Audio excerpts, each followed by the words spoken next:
I grew up in the 80s. We watched it in college in the early 80s. And I knew I wanted to be a Kirk or a Spock or a McCoy. I did not want to be that specialist that went down to the planet and never came back. So I right away had a vision of how do I become one of those permanent players or one of those people that is important. And I didn't realize then that I was really aspiring to the C-suite. Hands up if you've ever had to work with an annoying colleague or an annoying boss, or had to manage someone that really irritated you. It's pretty common, it's unavoidable, it's human nature.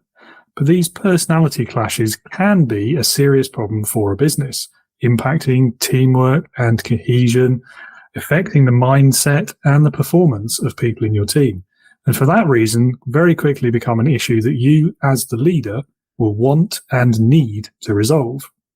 My guest today is Ilene Marcus, and she literally wrote the book on managing annoying people. She's also the leader behind Aligned Workspace, a company helping leaders and founders level up their innovation and talent strategy. Today, we'll be hearing all about Ilene's experience, her journey so far, and what you can, can't, should, and shouldn't be doing about those annoying workplace behaviors, whether they're yours or someone else's. And don't forget to visit www.leadernotaboss and sign up for my newsletter that goes alongside this podcast, and get your invite to join my Integrity Leaders online community for new managers just like you.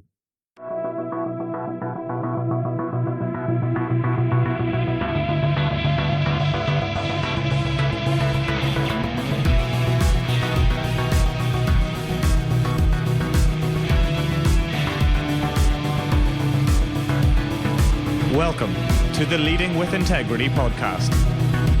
Leadership talk for the modern manager. With your host, David Hatch. Ilene, thank you so much for joining me this morning. It's great to have you on the show. I'm really looking forward to our chat. So happy to be here. Good, pleased to hear it. Well, we're going to kick off then by handing over to you, as I do with nearly every guest all the time, to introduce yourself to the listeners, tell everyone a bit about your experience, your background, and what you do today. I'm Ilene Marcus. I am the author of Managing Annoying People, and I run a company called Aligned Workplace because in my experience, mission, vision, staff, resources, all have to be aligned, as well as our energy for anything to happen. And my story is one that I'm going to start with Star Trek, actually, which I know is a fan of the show. I grew up in the 80s. We watched it in college in the early 80s. And I knew I wanted to be a Kirk or a Spock or a McCoy. I did not want to be that specialist that went down to the planet and never came back. So I right away had a vision of how do I become one of those permanent players or one of those people that is important. And I didn't realize then that I was really aspiring to the C-suite. But I grew up in Long Island, in New York, when people, a lot of our parents and, it was 2 family houses and keeping up with the Joneses, our parents commuted into the city and we had a lot of free time. And I was on my own a lot. And I learned that community and belonging and financial independence could drive me. And that really is how I got into my career. I really became a joiner. I went to college and I took a semester abroad, as many do, and I found these social workers in France in the countryside walking around delivering wine and bread to clients. And I'm like, that's what I want to do. Talk to people and build community. When I went to Columbia for grad school, I started in the business program, and I very quickly learned that that was not for me. I stayed in the MPA, Master of Public Administration, but I really went for the social work program. So I always had those 2 things, social work, business, social work administration. But the bottom line is somehow, because I knew I wanted to be a Kirk, I wanted to explore new things, I always ended in new adventures. So I always had jobs after my first job, which was a budget job. So I'm a data numbers geek. My first job was putting together a $2.1 billion home care budget for the city of New York, and this is before Excel. So we were doing SPSS, and it was before, we were doing econometric models and auto regressions by hand. So I really love the numbers and the data, but I learned that really has to be balanced with the intuition and the people. So I have that social work side and that administrative analytical side, which has really fueled my career. And I went on to be a leader. I implemented one of the largest technology programs to date. It was an AFIS, automated finger imaging system, where you would put your finger down the scan, for 1.2 million people in 1994. So that was a huge time when technology still wasn't even really being used that widely. Most people didn't even have cell phones then. They were just coming out. And I've always been building the plane while we fly it. So getting to the next job where we're integrating a new technology, I've always been in those high stakes atmospheres. And that's what I do now. I work with entrepreneurs to help them build the plane while they're flying it, to put together a team that's going to hold what they're trying to build and actually get them to the destination. It's a very worrying analogy, that one, building the plane while you're flying it. We're going to get into it, but I use that one on purpose because 65% of all startups fail due to team issues. So it really is a big worry about, are you building something that can land? Are you putting together the right parts that can really make it to the finish line? Fair enough. Yeah, I was trying to think of a less worrisome analogy and I couldn't think of one. I mean, you can't build a boat when you're sailing either because it will sit. Yeah. I'll have to come back to that one. The other one I used that worked for most of my career was, changing a tire on a car going 60 miles an hour. So we were changing, organizations from paper and rotary phones to more technology and computers. So that one is less scary, but it's still kind of scary. Because when you start to talk about technology, new processes, new ways, especially of getting large organizations to act that way, it actually is scary if you think about it. Oh, definitely. Yeah. I guess being at the forefront of the technology in that way as well. And I mean, things like fingerprint scanners back then before the cell phone, even, that's pretty cutting edge stuff. That must have been quite exciting. Quite exciting. I learned a lot of things I didn't know about minutia points and fingers and transmission, right? Then there weren't even really, we had to install T3 lines then to even get the technology to work. They weren't commonplace. Wow. And as for SPSS, I recognize it enough from, I think, maybe one term when I was at college where we had to do it for a project, and that was enough to know I never wanted to use it ever again for the rest of my life. It's funny, as you get older, you start to, at first you'd say, oh, wow, look at these young kids or these young technologies, or I don't know how they do it. And then you start to realize, oh, there's wisdom in what I've learned and where I've been. And there's a reason I can see things strategically or see things that the people I coach or train or speak to have not seen because they don't really know it from the ground up.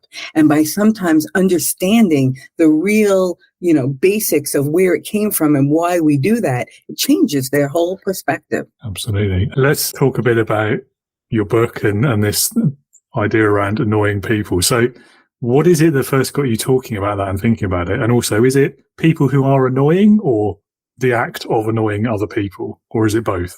It is all of it, right? People always ask me, Ilene, really, what's the probability that someone's going to annoy me? And this is along the lines of, we're in an interview. What's the probability that my company is going to succeed? What's the probability that this technology will work? What's the probability I'll get into that accelerator? Those kind of questions. I say the only one I can answer with 100% certainty is annoying. Someone is going to annoy you today. Someone you love, someone you work with, someone on the line for coffee, someone driving in front of you. Someone is going to annoy you. I really didn't understand it for a lot of years, as I think a lot of people don't, because even though we face annoying situations, we don't think about them in terms of business.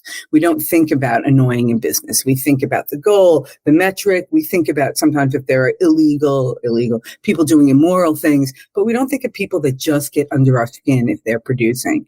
And yet, annoying is a real showstopper, right? Saps your energy. So I really started to see it when I started coaching. But I go back to that point where I created my first team. The automated finger engine was one part of it. Very high public, very highly looked at project. And I inherited some of my team and gained them. The people that I hired, I made mini-me's. They were just like me. I vibrate at a high level. I talk fast. I get it done, but I'm a lot to handle. So I had a room full of those people and I saw it coming at me. And half the time I loved them. They, it was all about, can I have this extra resource? I have an idea. Can you show up to this with me? They weren't, lobbing me bad things, but it was coming at me so fast and I was overwhelmed and I was constantly annoyed at them, even though I liked them. So that, I say the best superstars are the most annoying usually. Interesting take on it. Yeah. I mean, from some of the things you were saying earlier as well, I think it's that interpersonal dynamic, isn't it? Which can absolutely make or break a team. And whether or not you're going to be annoyed by someone in the team, either as a member of the team or as the leader of the team, or, there's a risk there, isn't there, in how it's handled. And I think part of that has to come back to the leader in terms of how they manage it, not just for their own annoyance, but for the annoyance between people that they're managing. Any tips for how to handle that? Well, first of all, it always comes back to the leader. They set the tone, right? If they, I say annoyance happens in three ways. Some people are just annoying. I think about this one person that used to come in with their coffee, slurping it every morning. Yeah. And it was just annoying. Or I always had, being a data geek and people knew that, would come in with piles and piles of reports and handing out stuff that everybody was getting sidetracked. Some people are just annoying. Some people are what I call reminders. They remind you of someone that upset you, a teacher, your brother, your mother, whoever it is, that just triggers you. And I don't think trigger is a bad word. I think trigger is a clue. So that's a clue for managing yourself. They trigger you. And then there are people who are mirrors. And I think mirrors are the hardest for us to see and accept, especially as you move up in the work, because mirrors are people that remind you of you, and they usually have something you don't. And you want it, so you act out, right? They're reflecting back to you, but maybe they're already the CEO, or they have the office you want, or they have the client you like, or they have an idea you didn't come up with. And you're like, oh, I was right there. So we come out with annoying. So annoying is always on us. Always on us and always on the leader to set that dynamic. Because if you have one of those annoying people or one of those interactions, if the other team members are laughing about it or letting it go or letting you be that way, if the leader is complacent about it or involved in it, at first he's like, oh yeah, I get along with my team so well. But eventually the entire team will turn on you because they will realize that could be me tomorrow. That could be me tomorrow. So you undermine the very thing that is so critical in teams, the trust. So it's really important for all of us to manage our own behavior because, I love that saying, what is above is below. So above, so below. What's on the inside is on the outside. Everywhere you go, there you are. So you think you're showing up, and sometimes it's not even about the work, right? It could be about something at home. It could be, I have a big dog. He's a big PIA. You know what we call PIA? Pain in the assets. He's a big pain in the assets, right? I love him. But, sometimes I can't get him in when I have to leave and I can't leave him in the yard and I'll be running late. So I'm, of course, there's a slow person in front of me. I'm pressing on the gas and I'm looking, I drive to where I'm going. And when I get to the office, instead of being in that Zen calm and leading the meeting, I'm already ramped up. And when I'm ramped up, everyone else is getting ramped up. It actually has nothing even to do with the work, but the tone I set sets off everyone. And then all of our days are going to cascade down. It's a good point, definitely. And you've touched on there at the end one of the reasons why I'm a massive supporter of remote working, because if you're not on the commute, you can't get annoyed by the traffic. You say that, but I have coached so many people. My Zoom wouldn't go on. It was spinning. It had to upgrade. I was on, think about Zoom. We can't double book. Sometimes on your phone, but there are other things that happen. I mean, from the manager side, hell are you late for a Zoom meeting? What is your excuse for that? There was no traffic. So I think, you're right. There are pros and cons to every different situation. But the point of that one is people can show up annoyed before the work even starts. That might have nothing to do with the work. Often it does have to do with the work. We know about team responsibilities and, people, all the things that happen. But did I answer your question more importantly, David? I think so, yeah. No, I do agree with you. I was being slightly facetious before, but I think, yes. Yeah, I've yet to have a Zoom update that's caused me to be an hour late, though, whereas traffic would do that routinely. Me neither. Me neither. There's a famous song by the Bangles. You're probably too young. It was like, even if I had a plane, I couldn't get to work on time. Like if you're going to start out that late, it's never going to happen. Defy the laws of nature. Yeah. If you could be beamed there, it would change everything. Oh, absolutely. Back to Star Trek again. Yeah, definitely. But then again, I think time is one of those things. Like, it almost doesn't matter how much of it you have, you'll always find a way of filling it. And some people would always find a way of being late. Yes. And I think, I also always say that time is one of those things you can never make more of.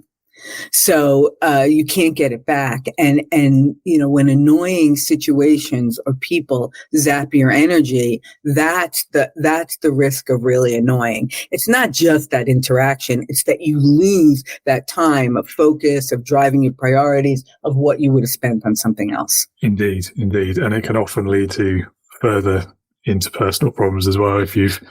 If the annoying conversation with the annoying person then puts you in the wrong state of mind for the conversation with the next person, and so on and so on, and it can just derail an entire day so easily. Yep, domino. So another question for you then. How do you, because a lot of these kind of human interactions here the lines can get blurred sometimes. So how can you distinguish between a genuine, just someone's a bit annoying that day, or they've got a habit that you don't like, something like that, versus a deeper problem that the leader actually needs to do something about? Right. So the first thing is to know yourself, to know your triggers, to know that you're triggered. So we all joke, awareness is the first step, but it truly is the first step.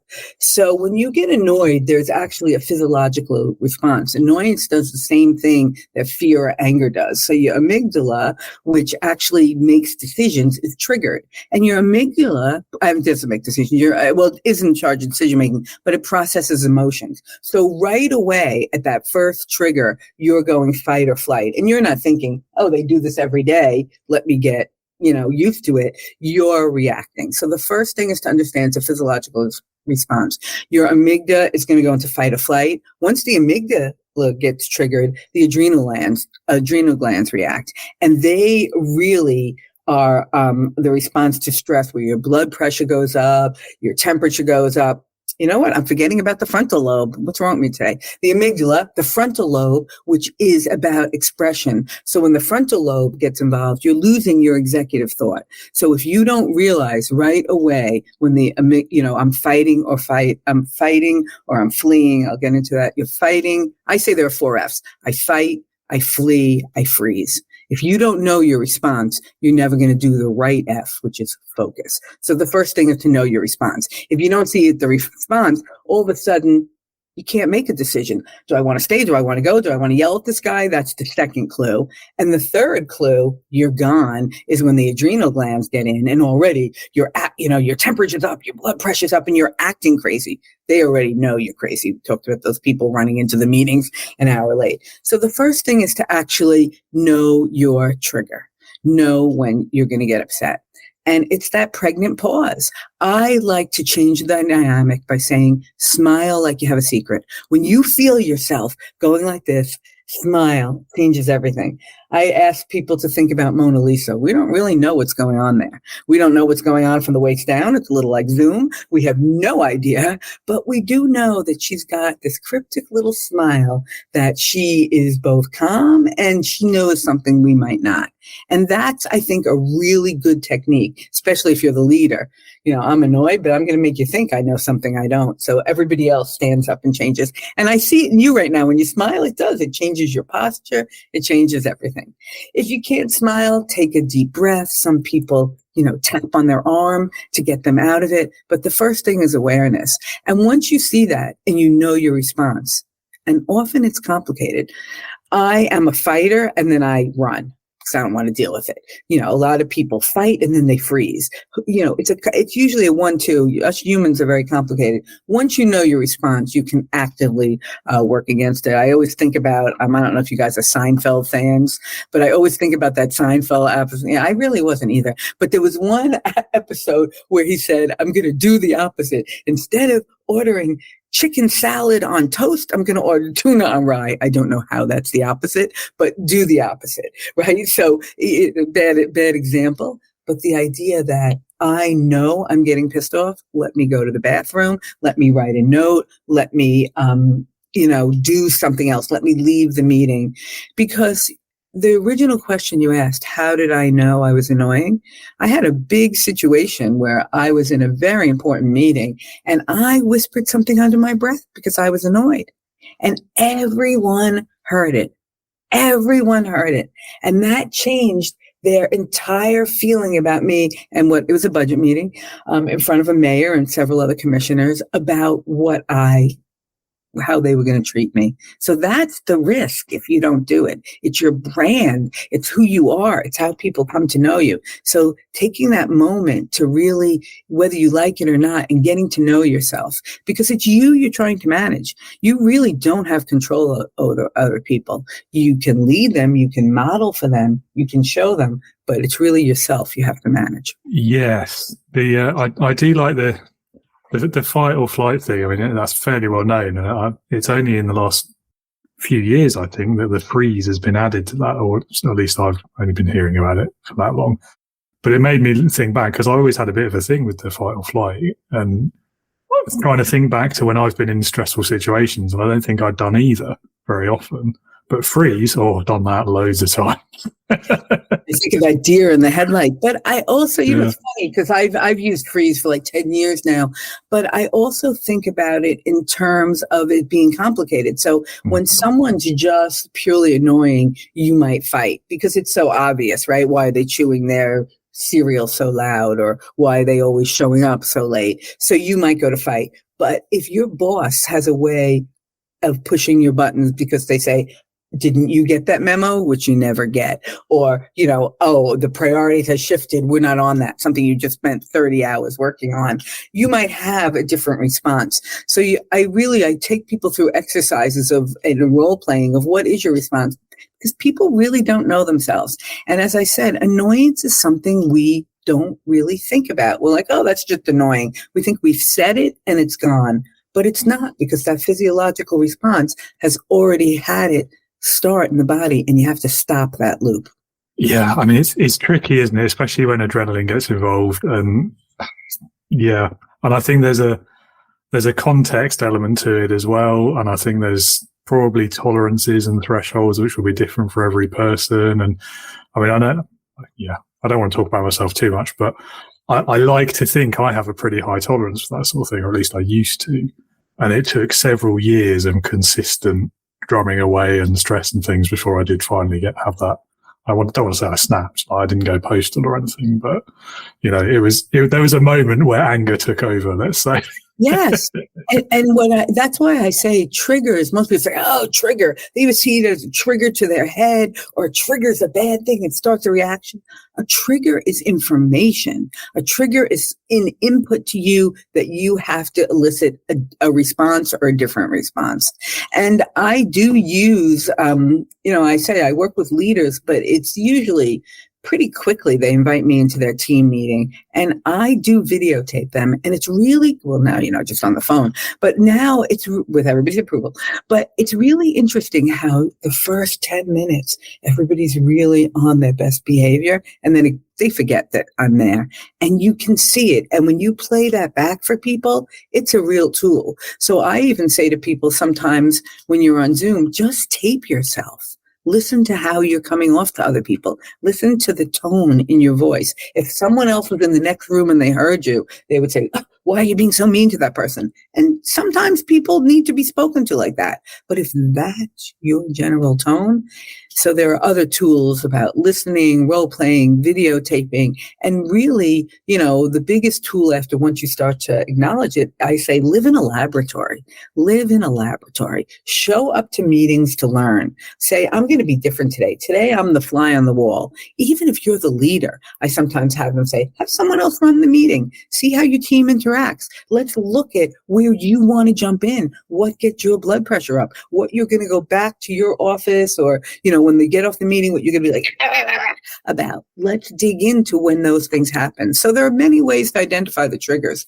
But as you just said, once people can see their own behavior, boy, I have a phrase that says, you'll laugh, you'll cringe, you'll change, because that's what happens. Once we see our cringeworthy behavior, we don't want to do it again. Definitely. Yeah. And there is a lot to be said, I think, for that external, that third party perspective, because best will in the world, most of us live inside our own heads. We have our own perception of ourselves. And sometimes it does take that other person or that recording to just kind of shock you out of it, to make you realize, oh, okay, I didn't realize that's how I didn't realize in this budget meeting that I even said anything under my breath. I'm like, what? Why is everybody looking at me? I didn't even realize. I said something nasty to the police commissioner. You never say anything nasty to the police commissioner, but I did.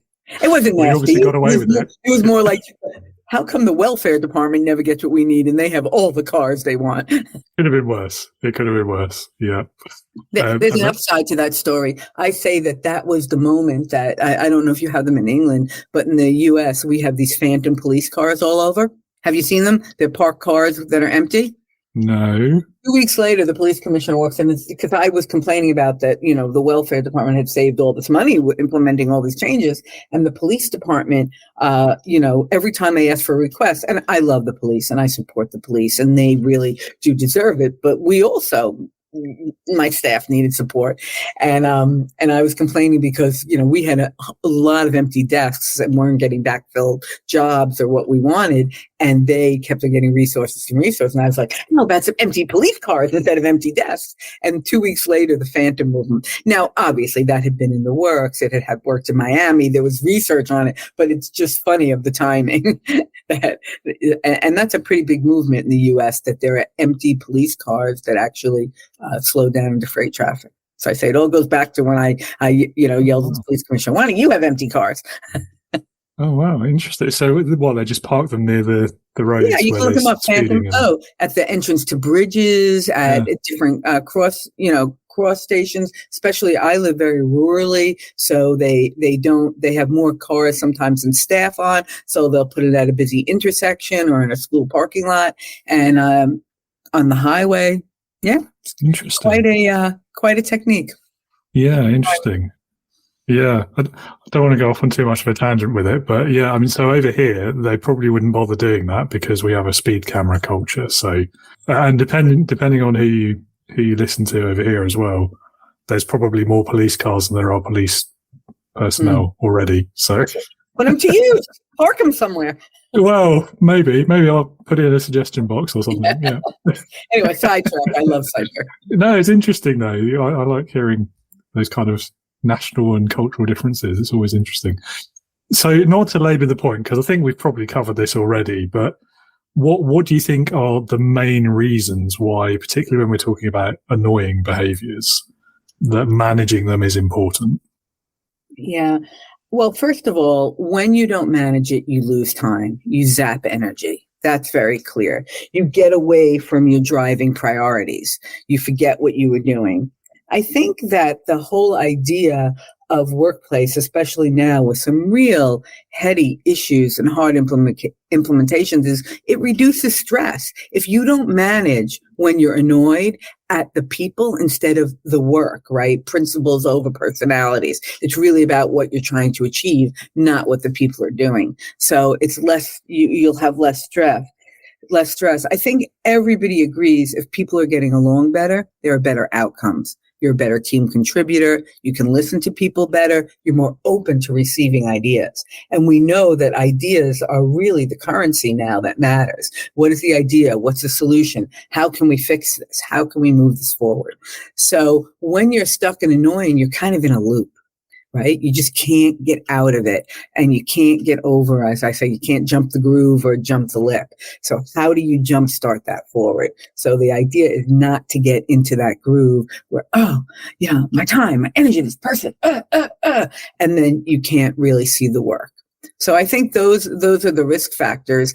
As the team leader, definitely losing influence, losing access to resources, definitely losing, the power of a team. Teams are meant that everyone has a role and we're greater each, together than we are individually. But when you sideline certain people with your behaviors or their behaviors, or you let them be annoyed at others, you lose why you're all working together. Even on a team that doesn't necessarily depend on each other, like a sales team, we might all be responsible for our own whatever it is, our own clients, our own process, but still it's that group together where we're not part of something that we feel is elevating us, where we feel seen and heard and valued. And those are really the main drivers of success, feeling seen and valued and heard. And when we get annoyed and we get annoyed at others or we act out on it, we lose those drivers and then the motivation decreases. And where do you fall on the conversation about, is it better to air the grievances and then put it to bed, or is that going to cause more problems and potentially destructive outcomes? Yeah, so we're talking about in the workplace. I'm going to be very clear. I'm not talking about at home with your spouse, with your mother-in-law, any of that. We're talking about the workplace. And in the workplace, there is a hierarchy. And I like to say one person is the leader and one person is not.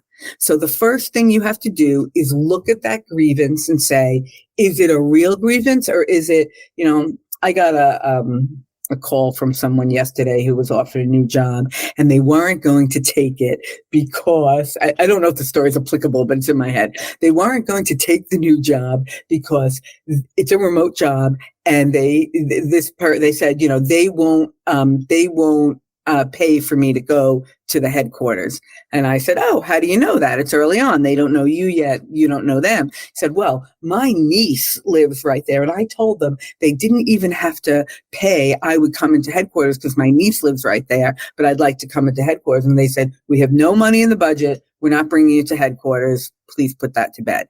And they were not going to take the job. And I was like, you started it. I forgot why this was my good example, but you started it. You said, I'm going to come because my niece lives there. And they're thinking she's getting free trips to her niece. Why am I using this example? We don't always know why people ahead on top of us are thinking something. She's like, I told them I would pay for it. And they're thinking that's what you say, but all of a sudden there's going to be more and more trips so you can visit your niece on their dime.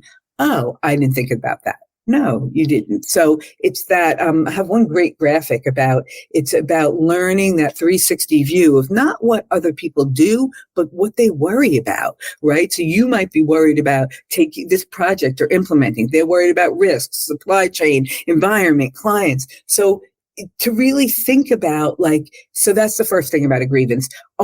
Is it personal to you? Are you not seeing the whole picture? Why might they say, no, we're not paying, right off, we're not paying for you to come to headquarters. You started it. You opened your big mouth. Really, I thought, inappropriate thing to say in a salary negotiation. So that's the first step. Think about what the person on top of you is thinking about and why that might be a policy, why it might be the way that things need to be done. I was actually at the Harvard Art Museum a few weeks ago, and in Boston, and they like you to check in. And my friend's like, why do we have to check in? It's free. I'm like, because they want to keep it free, and they want to know where we're visiting from. You're from Florida, or I'm from here, right? They want to so you have to think about why they're doing those things that you don't like. So that's the first thing, the grievance. The second thing is absolutely, whether you're the boss, whether you're the person, you air it. But you do it with just the facts, ma'am, right? When you do this, this happens. When you did this, this is what happened to me. So you don't raise it from you, me, this, against. You raise it from, I want to talk about this because I'm having trouble processing it. You keep it in those I statements we've all heard, but the facts. You keep on, I am not receiving the emails that you keep, you've told me you've sent. Do you want to go through my inbox? Do you want to look at the data? But that's very frustrating to me. So how can we make sure I'm getting it? Can I work? That's a bad example, but so like that. So you really want to talk about it. If you feel you did not get resolution, if you work in a large organization, and I work with a lot of startups, and HR is not founded yet, and HR is really about benefits, compensation, stock share. They're not really on that yet.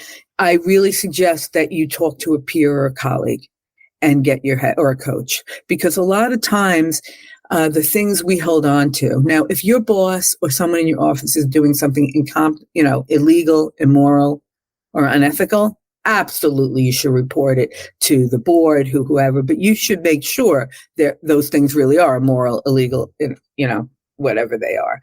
But if it is just between the two of you, or it's just something that keeps on getting you upset, or it's a place, that you just don't like it, if it's a culture problem, then think about your fit. Think about, do you belong there? Even if you love the mission, if you don't love the boss, you don't love the culture, this is a buyer's world right now. I'm not telling you to leave your employer, but if you're not happy, you're not bringing your A game. So yes, deal with it as soon as you can, appropriately. Think about why they might be doing that. And I will say that even when you can understand their reason for it, you can say, but it has this impact on me. Is there a way to ameliorate that? Can we talk about it? And you'd be surprised. I have dealt with so many CEO groups and production teams about there is something we can change. They didn't really realize the impact, and we can satisfy both.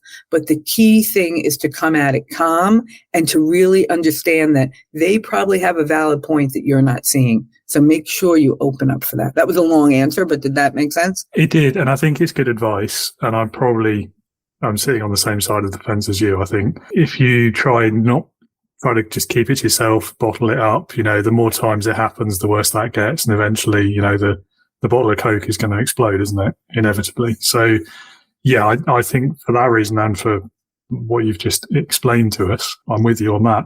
I think you're right as well about, particularly when you're the employee, let's call it, trying to raise something with a boss or with a leader or management of the company. A lot of the time, they've not done it maliciously. They've not done it to annoy you.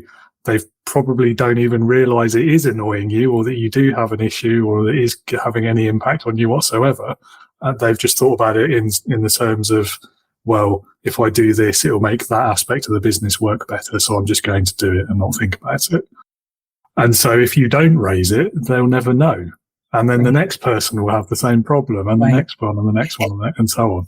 Yeah. And the issue there is, if you raise it, give enough time frame and enough energy to it being resolved. If it's not resolved, then you make the decision, can I work in this environment or not? So my advice to this person yesterday was, and if you take this job, don't go in, mad already, annoyed that they're not paying for your travel to the headquarters. Like that, you are not going to succeed there. They're going to feel that anger. They're going to know, and they have reasons for that. Maybe that's part of their remote thing. We're happy to be remote, but there is no office environment. So accept it or don't. And I in my later work, my work I'm doing now, I talk a lot about acceptance and letting go. And it's definitely a process. It doesn't just happen when you say, oh, I'm going to be okay with that. So that's where, once again, we have to really manage ourselves. What are the places I'm getting tripped up? I do want to accept that. You make the decision. I do want to accept that. I don't want to accept that. I don't want to accept that. Get your resume ready, get your keywords ready, start networking and have an exit strategy. I do want to accept that. Okay, how do I desensitize myself to it? How do I focus on other things? I call this find a way in instead of out, because usually we talk ourselves into, once we're mad about something, to all the things we hate about it. And we try to get other people to co-sign that with us. Oh yeah, that's bad. Don't do that. Don't do that anymore. Say, I'm happy with this. I'm happy with that. This is not ideal, but I am accepting it because I like A, B, C, and D, or I understand their point of view and they have given it their best shot, which is why it's important to discuss it, or you can never let it go. I've been there and done that, and I agree. It doesn't help. Doesn't help anyone. Yeah. Yeah. Who is the most annoying person you know? Aside from my mother, which I don't know about you guys, but aside from my mother, it's definitely me, because I get in my own way.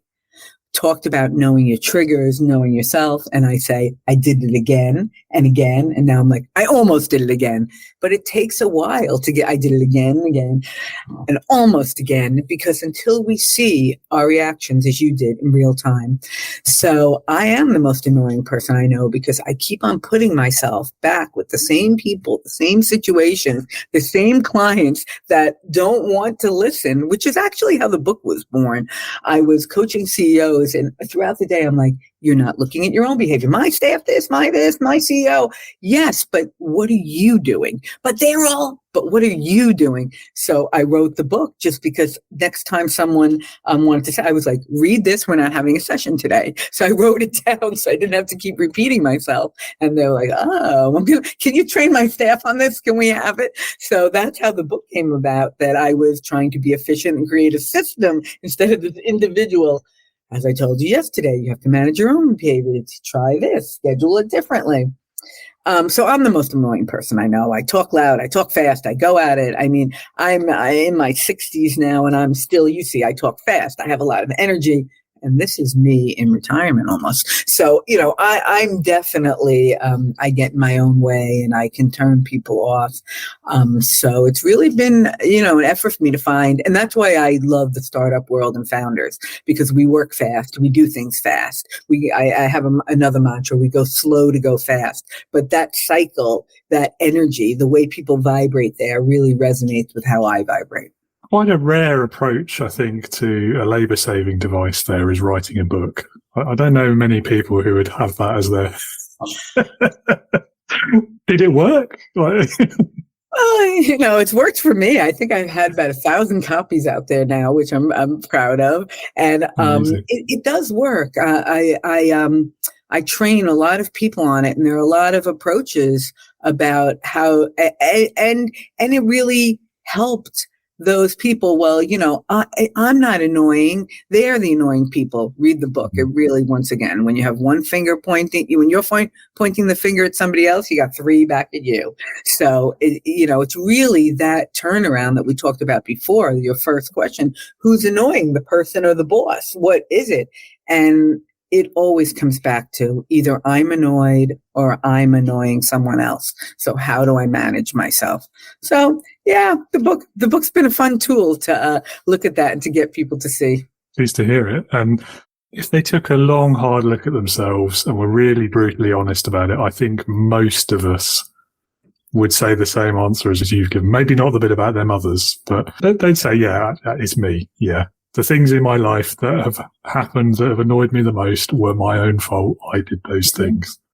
Unless they have a little brother. No, I'm kidding. Sorry, Philip. You're not listening anyway. But I don't have a little brother, so it's my mother. or as my daughter would say, my mother is the most annoying person I know. She's also the person I love the most. So, and I've learned the most from. So I think, but also, especially going into leadership and thinking about how you want to be, that point that it's always your responsibility. It's always up to you. I think that's the true twist and lesson of a true leader, that it doesn't matter what else happened. I have to take responsibility. What would you say then is the biggest leadership lesson that you've learned in your career so far? I think it's that reactions speak louder than your actions. So we all have a plan. We're going to execute on the plan. We talk about it. We prep. We do our pitch. But something gets thrown at you, the unexpected plot twist, and we go off the rails. We get one of those nasty, annoying, whatever reactions. So that's the biggest lessons I've learned, that my reactions speak much, even if they're nonverbal, much more. They speak much more than actually all the good I do or the purposeful statements I put out or letters or whatever it is. Remember, when you're a leader, that reaction isn't just in the boardroom. It isn't just in a staff meeting. It's, in the elevator, on the Zoom, on the way to the meeting. You have eyes on you all the time, especially when you're a public official.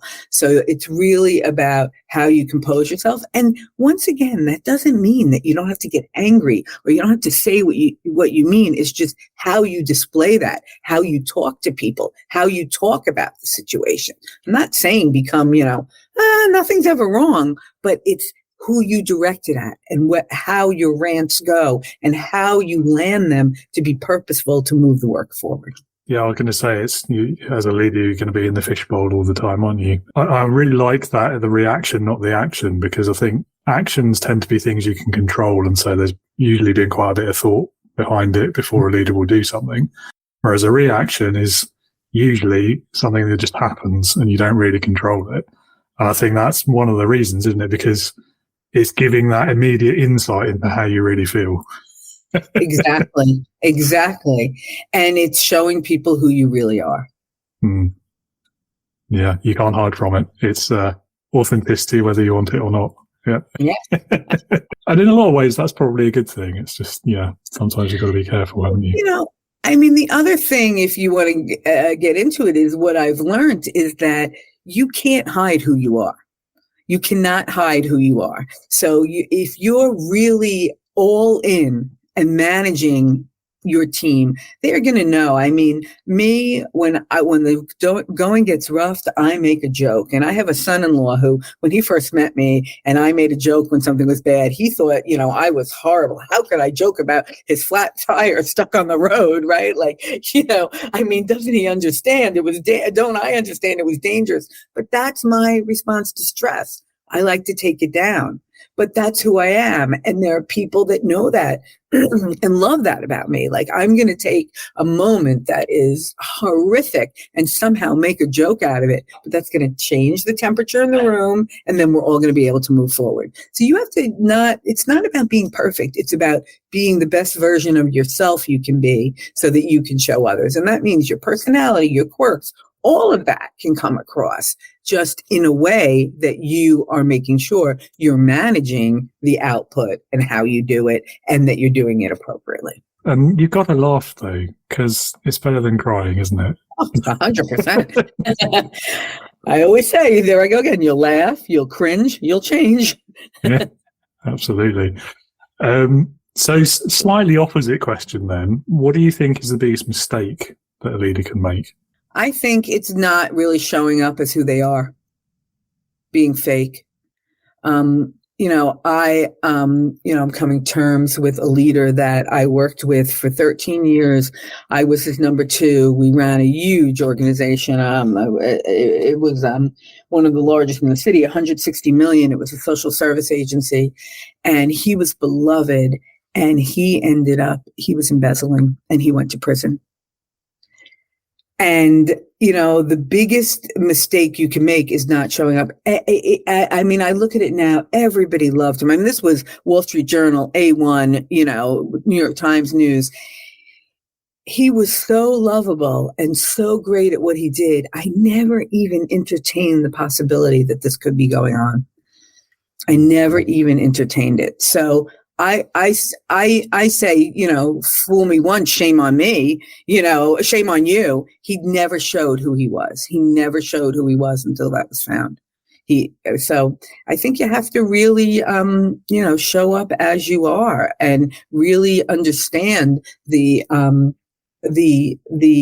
fragile nature of being a CEO of the web of everything you're holding together. There's a reason you make 20 times, 40 times, 60 times the lowest salary in the organization, because you are making sure all those people have their jobs, have their employment, have a purpose in the office. So to portray that trust to me and, show up this way, and then we all find this out, I think it was some of the biggest shock of our life. And I look at it now and say, he was too perfect. And I'm like, that was my fault. He was too perfect. Everybody loved him. Everybody thought he was the go-to guy. Everybody used him for problems. So, it's really the biggest mistake a leader can take is by misleading his staff. Or I don't think anybody sets out to lie, cheat, and steal. But once they do it, step aside and don't ruin it for everyone. Yeah. I mean, that's quite an extreme example, isn't it? It is. I mean, yeah. You see in a lot of these kind of the true crime shows and stories that you read about, it's quite often that the last person anyone would suspect are the ones who are doing the worst stuff. And it does make you wonder, like, is that because they're just naturally lovable, or are they working really hard at it behind the scenes and you don't really notice? Yeah, I had a friend whose grandmother always said, when someone shows you who they are, believe them, don't listen to what they're saying, listen to what they do. And now, of course, 10 years later, looking back, I was like, there were some behaviors that maybe if I had thought about it, but I think the worst thing a leader can do is really not honor the job that they're trying to do. I really do think that is the worst thing they can do. They're really in it for the money, and it doesn't have to be that extreme of stealing and cheating, especially from a nonprofit. But the idea that, they're only in it for the money or the power or the prestige, they burn out quick, and they're not in it for the growth or the mission or doing what a leader's really supposed to do, which is elevate their staff and help everyone to grow. So I think if you're really not, the worst thing they can do is not honor their primary purpose. They can say, oh yeah, it's just about the profit or making this. No, it's really about helping everyone in the organization elevate. I 100% agree. Definitely. I think, non-profit is a slightly different world, isn't it? But even in the for-profit, some of those things are still important, but only because they are the means to the end, which is, as you've said, elevating your people, looking after the team, making sure everyone is safe and happy as much as you possibly can, at least as far as it's within your control in a business setting. Caveats otherwise, I know. But yeah, I think you're right. And I've seen a few leaders myself as well who've been through exactly that pattern where they're there for the paycheck. Within a relatively short period of time, everyone knows that that's the case, and then you're losing people, you're losing engagement, your productivity's dropping, and then suddenly you're not making the profit anyway. Your own salary's at risk as a result, and it becomes just a self-fulfilling cycle, doesn't it? Yes. So, yeah, completely agree with you. That makes me happy. But, we talked about this a little before. I'm learning to say some of the unpopular things. I'm learning, people say, micromanaging is the worst thing, or this or that. That's not the worst thing. Sometimes you need to micromanage. Some people deserve micromanagement, but some projects deserve micromanagement. But at the same time, it's really about not honoring the work. We all know that being a leader or a CEO is a gift. Not everyone makes it to that level. And you really have a trust, and you're really charged with, yes, the work and the business and making a difference in the world, but the people that work for you, they count on you for their financial independence, their livelihood. And to not honor that is a big mistake. Leadership is a privilege. It's also a responsibility. It's a great job if you can get it, but you can't have that without the other two things. So what tips then would you offer to any leaders in the audience who may be struggling to resolve a conflict, either that they're involved in themselves, or maybe it's between colleagues or people they're managing, that has resulted from some of these annoying behaviors and triggers that we've been talking about? Yeah. So the first thing I would say is address it now with the right people. And the second thing is stay the course. A lot of people think that they have the conversation and the issue is resolved. In my experience, the issue is very rarely resolved. in one conversation. And it falls on us as a leader to make sure that we stay the course. If I say, I'm going to figure out my own reaction, I'm going to get more resources, I'm going to stop doing that, I'm going to hold the meeting differently, I have to step up to the plate and do it. And I'm full of mantras today, but one of my other mantras is just because it's not working doesn't mean it's not working. Stay the course, because as you change, people change, and it's slow. So talk about it, come up with, I like to say almost diplomatic solutions, right? Solutions that don't blow it up. Come up with those, agree to them, and then really follow through with them. Revisit it in 2 weeks, in 3 weeks. This is going better. This isn't. Adjust course. People think I've done it once. It's all about, I told them they were annoying. Shoo, that's behind me. That's just in front of you. That's the beginning. So manage it through that. So that I suggest that you actually talk to people that don't, what I say, co-sign your bullshit. People, I'm sorry, I'm cursing on your thing, but I say co-sign your BS, your blind spots, because there are people that you can call and say, yeah, I can't believe your boss does that. And then you get upset. But there are people that call like me and say, well, maybe there's a reason, or what are you contributing to that? So find people who actually help you get a wider view of the situation and understand what might be pushing your buttons. Get to know yourself better. So manage it, come up with a plan, get to know yourself better, and change your own behaviors so that you can get unstuck out of that. And if you can't do any of that and you really think it's non-viable, then you might want to call in a tiger team. You might really want to deal with an HR person or something bigger, or you might really say, this is not a fit for me. Because none of us, especially after COVID, we should have learned the lesson before, don't want to be stuck doing something we don't want to be doing. So be honest with yourself. I love the mission. I love the pay, but I don't really like the people there. Or I love the people there, but I don't know why I'm doing this job anymore. It doesn't suit for me. You have to really be honest with yourself. There's also, the final thing, which is sometimes, I think it was a song, there ain't no good guy, there ain't no bad guy. There's just you and me, and we both disagree. And you have to learn, and that is another skill of a leader. You have to learn to live with two truths that might not always mesh up together. You have to learn with, I always have trouble with this person, but I do respect that they get their job done. Or I do value their role in the company, even though we always fight. Or I don't like the way my boss does this, but I do like what I get from that. So holding two ideas that aren't exactly congruent and both make you feel good is a really nice growth place for a leader to be and an individual. So I really strive to help people. It's about accepting responsibility that we talked about. If you want to be a leader, accept that responsibility. This is on me. It's not on the other person. It's not on HR. It's not on the board of directors. This is on me. And then try to live with two ideas that you might not love, but you can accept. Yeah, I love that. I think particularly your first point is applicable to so much of leadership, isn't it? We all fall into that trap occasionally especially when it's a difficult conversation.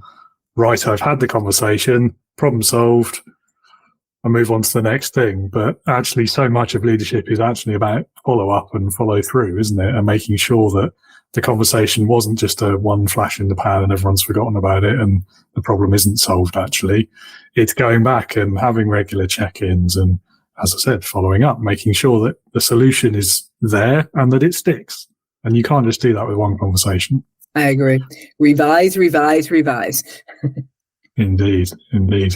If you could go back in time and do one thing differently in your career, what would that thing be? I wouldn't be annoying. No. That's too easy. I've had a really blessed career. I think the one thing I might do is be more truthful about what I really wanted.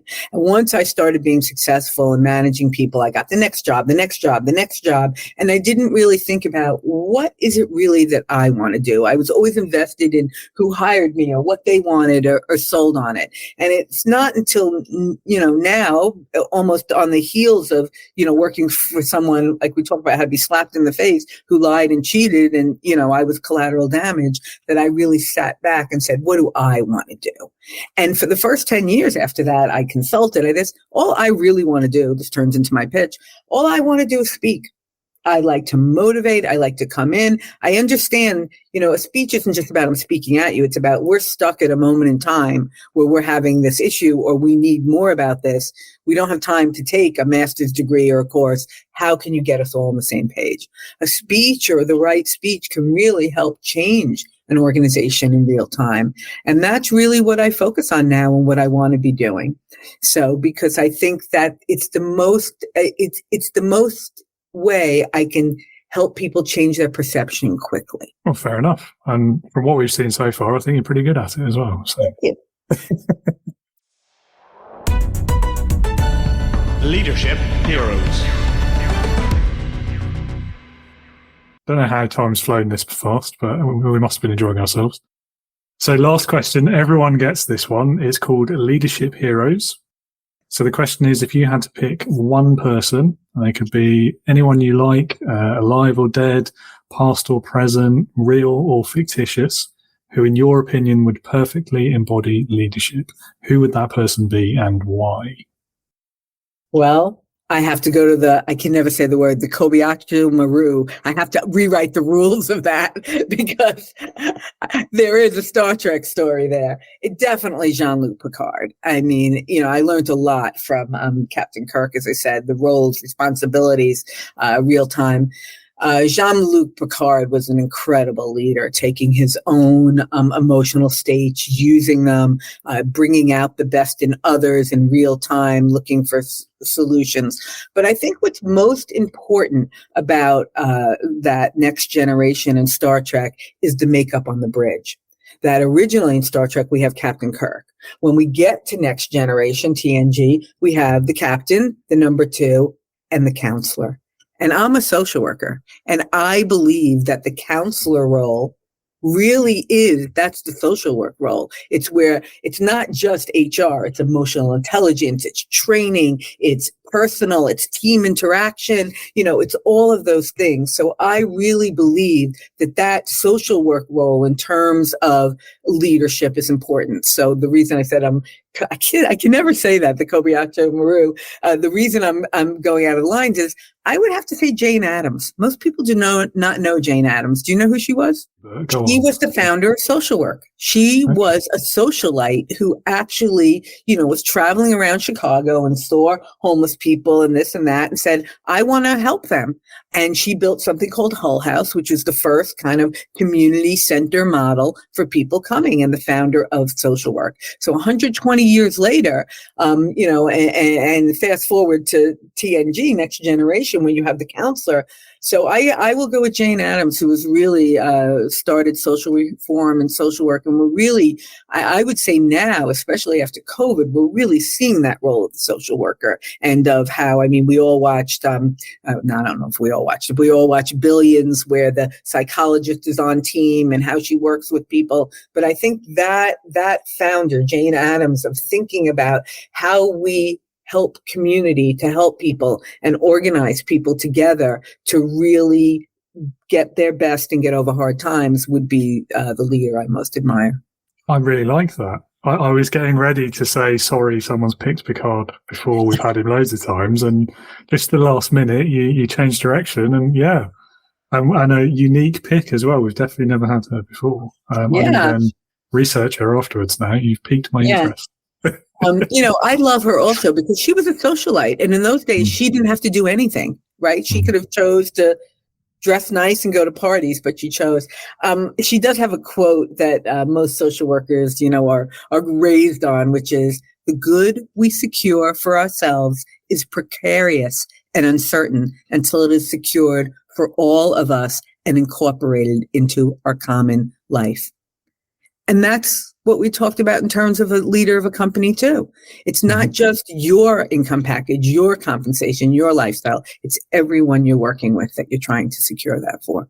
So I love that train of thought. And I love that, that 120 years later, that model is growing stronger. Community centers, mental health, places where there are many professionals together to help you. It's really, really growing. It's first hitting its stride. So she was quite the visionary. I do agree with you with a lot of what you say about Next Gen as well. I think Star Trek has always been ahead of its time by its nature. But if you look at it in the context of a workplace, they had a mental health expert, a counsellor, literally, as you say, sat on the bridge at the captain's left hand. Yeah.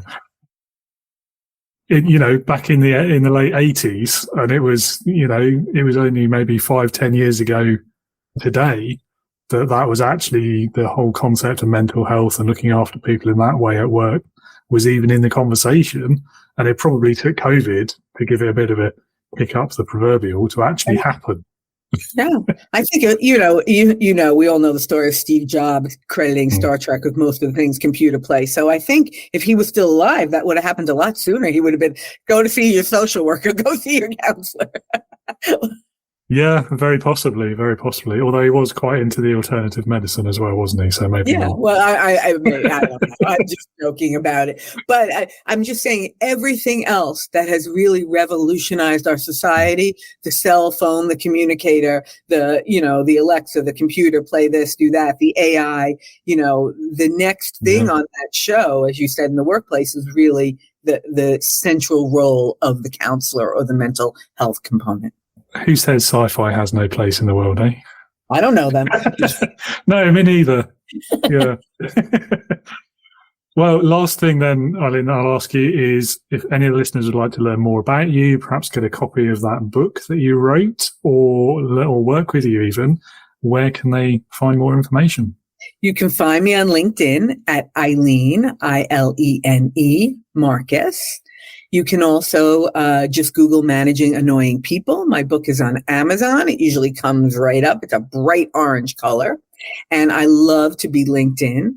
I work with people to understand their needs and then craft a speech or a keynote or a series of workshops to help their teams perform, a new launch, a growth spurt, to really get everybody aligned to what their role is, how they communicate to each other, and how to make sure they're really reaching their noble purpose, I like to say, in their organization. They're really doing what they started to do. So I'd love to have those conversations. And, I can give you my email. It's my name, Ilene, at alignedworkplace.com. But if you Google Managing Annoying People, I usually come up pretty quick because I am annoying. Surely not.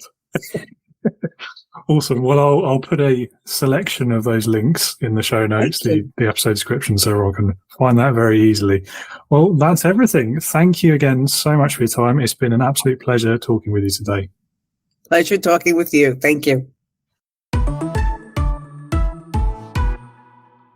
Huge thanks again to Ilene today for sharing her wisdom, her experiences, and her thoughts on annoying people. Some very honest stories there. We're all extremely grateful to you, Ilene, for sharing that with us. If you are a new leader, new manager, first timer to leadership, and you are struggling with any or all or none of the problems that we've talked about today, if you are daunted by your new role, if you are not quite getting the traction that you want, then that is where the Integrity Leaders community can help. We have monthly live sessions. We have leadership training. We have one-to-one time with me as well, and a community of leaders at a similar stage in their career to you. Give you opportunity to find that tribe that will help you with the feedback, with the supportive ear, with the constructive criticism as well. Sign up today at www.leadernotaboss.com. Thank you so much for joining us today, listener. I hope you'll be back again next week for what will be the third episode in our International Women's Day celebration this month, when I'll be talking with tech founder Denzel Eden about her journey as a software engineer to a founder and why she is such a passionate demystifier of AI. I'll talk to you then, and in the meantime, try not to annoy your coworkers too much and be a leader, not a boss.